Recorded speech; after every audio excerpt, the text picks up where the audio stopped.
Hello 013 4টা 7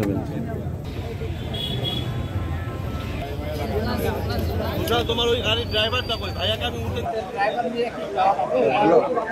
আসো আসো সমস্যা নেই কেন হ্যালো হ্যালো পারছো পারো হ্যাঁ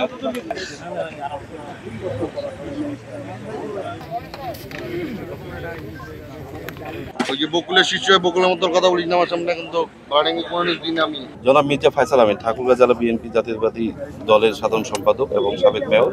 আমি ওনাকে প্রোটেক্ট করতে করতে এই বলতে নিয়ে এসে যখন দেখছি যে আমার গাড়িটা ভাঙছে তখন আমি মনে করিনি যে ওনাকে গাড়ির মধ্যে ওঠানোটা ওয়াইজ ডিসিশন হবে।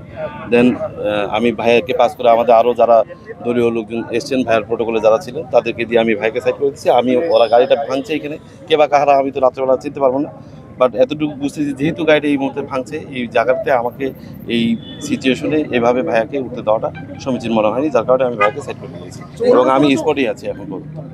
ওনার উপরও তো হামলা হয়েছে। জি ভাইয়ার উপরও হামলা হয়েছে, পিছন থেকে চেয়ার মেরেছে, তারপরে লাঠি দিয়ে মারার চেষ্টা করেছে, আমাদের লোকজনও মার খেয়েছে, আমিও খেয়েছি মার পিছন থেকে। এখন কোথা থেকে কে কিভাবে মেরেছে তা জানি না, বাট এতটুকু গাড়িটা আমার আমি আর ভাইয়া মিলে আমরা ইউজ করে আমরা এই গাড়িতে আমরা চলাচল করি।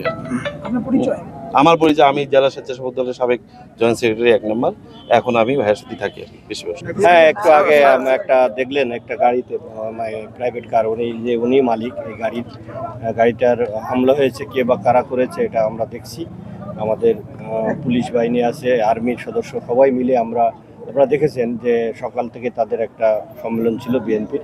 এরপরে পরবর্তীতে একটা রেজাল্ট নিয়ে একটু হয়তো বা তাদের মধ্যে একটা দুই গ্রুপের মধ্যে একটু সমস্যা ছিল, তাদের জেলার নেতৃবৃন্দ এসে এটা সমাধান করেছে। এরপরে আমরা যখন নিচে চলে আসলাম একটু আগেই দেখলাম এই গাড়িটা কে বা কারা ভেঙেছে। আমরা যখন রেজাল্ট ডিক্লেয়ার হয়ে গেছে তার আগে তো এক ধরনের গ্রুপিং, যেটা মহোদয় বললেন, ওই ধরনের একটা গ্রুপিং ছিল। পরবর্তী রেজাল্ট নিয়ে যেটা হয়েছিল, রেজাল্টের বিভ্রান্তি শেষ করে যখন পূর্ণাঙ্গ রায় ঘোষণা করে উনি বের হয়ে যাচ্ছিলেন, তখন উত্তেজিত জনতা যারা অন্ধকার এখানে ছিল, মানে মাঠের কোনো গাড়ি ছিল, তো এইদিকে উনি যখন যাচ্ছিলেন তখন এই পেছনে বা কারা পিছন থেকে চেয়ার ডিল মারছে, এটা আমরা বুঝতে পারছি, বাট কে করছে এটা অন্ধকারের মধ্যে বোঝা যায়নি।